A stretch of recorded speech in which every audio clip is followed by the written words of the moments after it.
Hi everyone. So today I'm working on the baby lace star ornament, or baby star lace ornament I should say, that Jamie Mayfield has done, and it's on her CSM Supplies website. This is what the ball looks like when it's done. I actually have this on a ball that I've purchased from a company called Lakeside Collection, but it will fit any like about 3-inch type ball.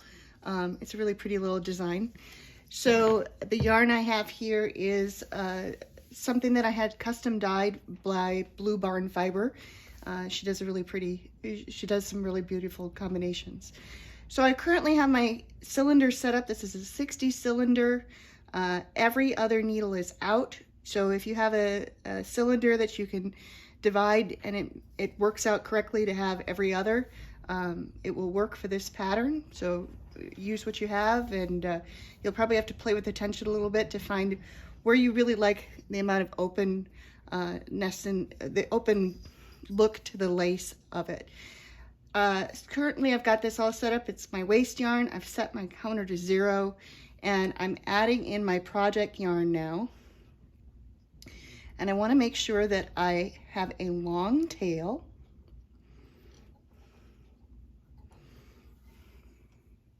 Because I'm going to be using that to gather the ornament up in the end when I'm just picking up all those stitches. I do the pattern slightly differently than what Jamie has written. She's got her cylinders listed as the A, B, C, and D, and she's actually starting over on her C position. I prefer to, just because I've done a lot of ornaments, I still think of everything as the clock dial of 12, 3, 6, and 9, so I start it in a slightly different position. Either works, they both are fine. Pick the one that works the best for you. So I've got my counter reset, my yarn is in. I'm going to crank 1.5 rows. Then from here, what you're going to be doing is you're going to be raising every other needle. So I use my 3 o'clock and my 9 o'clock positions to just give me that base of where I'm going from. So I'm going to start by raising every other needle on the back half of my cylinder. Crank around to that 12 o'clock position that I think of, or the back half of your cylinder. Raise the other half. From here, I'm going to crank 3 times. And I'll know I have that when I'm looking at these ones that are up, and I can see 3 wraps around the back of that needle. From here, I'm going to take the ones that were raised and lower them, and then the ones that were down are coming back up. So we're alternating which one was up and which one was down. And I try and do this very, I guess, systematically, of going around the cylinder the same way every time. Sometimes I like to just put my finger on that needle that the last one I did. I'm going to crank around to my 12 o'clock, continue the rest of the way around the cylinder.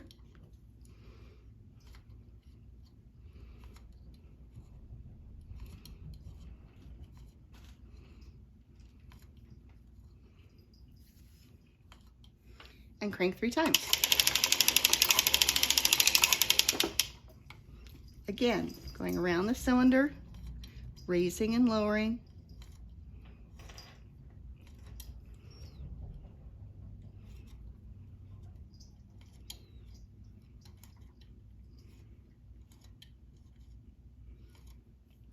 Put my finger on that last one, finish the rest of the way around.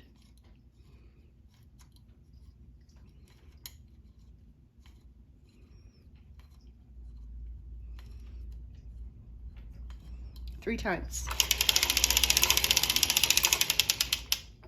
Again, around the cylinder.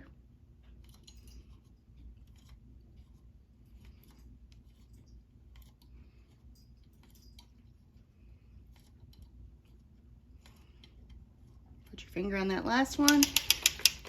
Back to the 12 o'clock position. Continue the rest of the needles.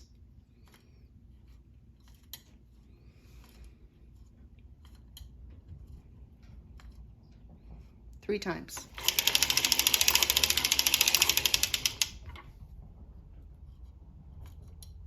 Repeating that whole process again.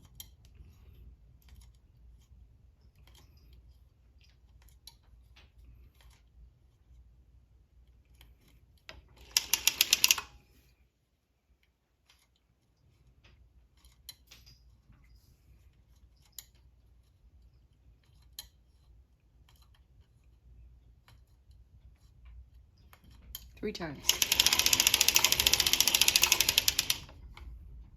Repeat the process.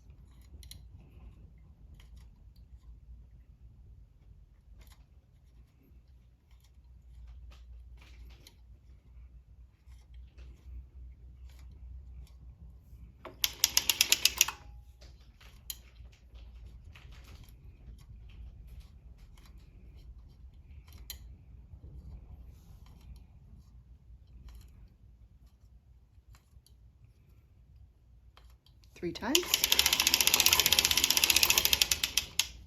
Repeat the process.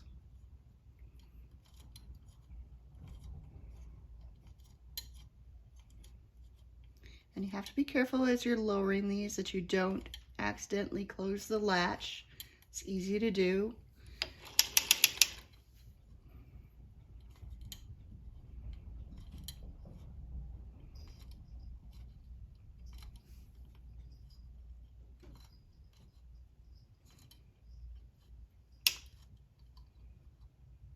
Three times.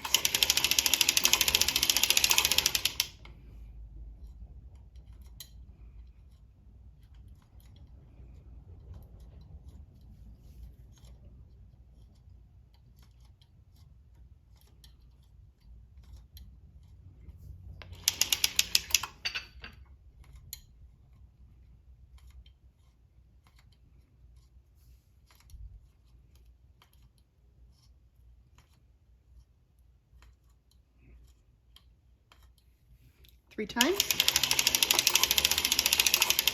And so right now my counter is saying that it's at 27. Actually, it's at 26, but I find that if I'm starting in this position, I'm in a 26 row versus the 27 as it says in the pattern. So now I'm just going to lower all of the needles that were raised.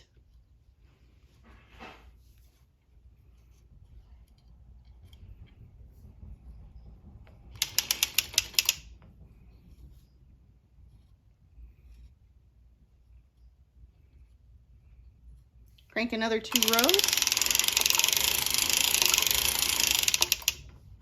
Get a long tail.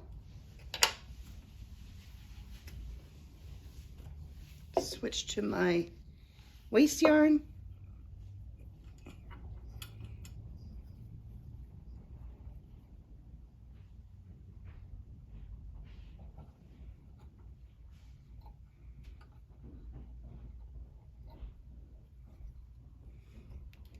I'm going to crank ahead a couple here just so I can secure that.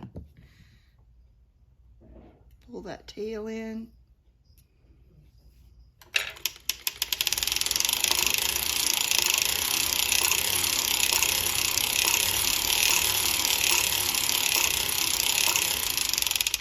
And then to finish these, I'm ready to start another one again, but to finish these, all you're going to do is take that long tail.